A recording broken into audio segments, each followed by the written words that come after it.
As a couple, you probably know that you should be having lots of pleasure through touch and intimacy, but that's not always the actual case. Well, why is that?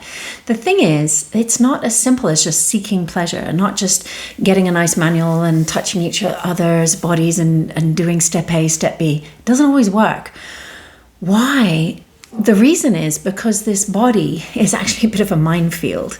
It stores and holds old traumas, unresolved traumas in it. And you may be thinking, well, I haven't had trauma. I haven't been abused or any big thing like that. But when I say trauma, I'm actually not only speaking about the big things. Of course, they do create a lot of armor in the body. But by trauma, I'm actually referring to any intimacy that you've ever had in your whole life that wasn't fully conscious, or you didn't have a fully open heart.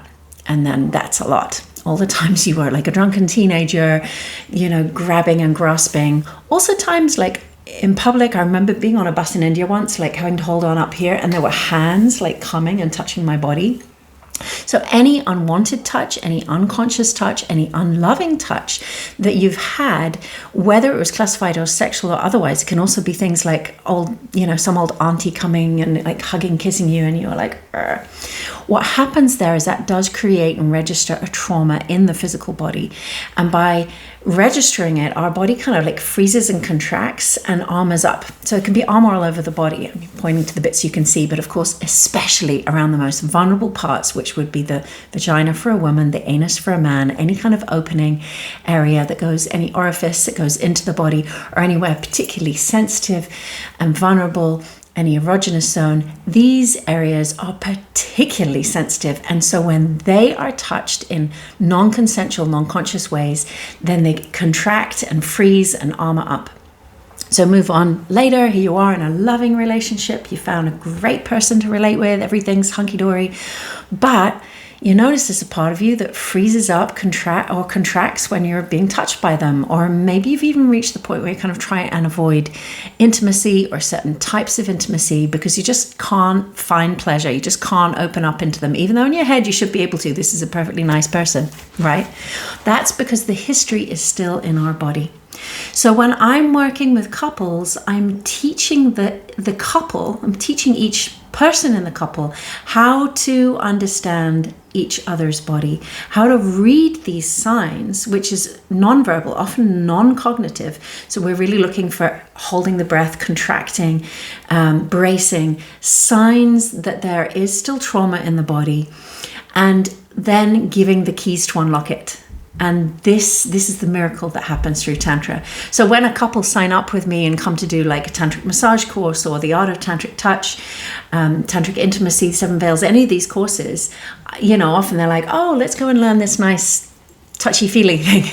But that's just one part of it. It's really about the healing. Because without healing, we won't have genuine pleasure. And the thing is, with sexual healing, the perfect person to train is your own partner, right?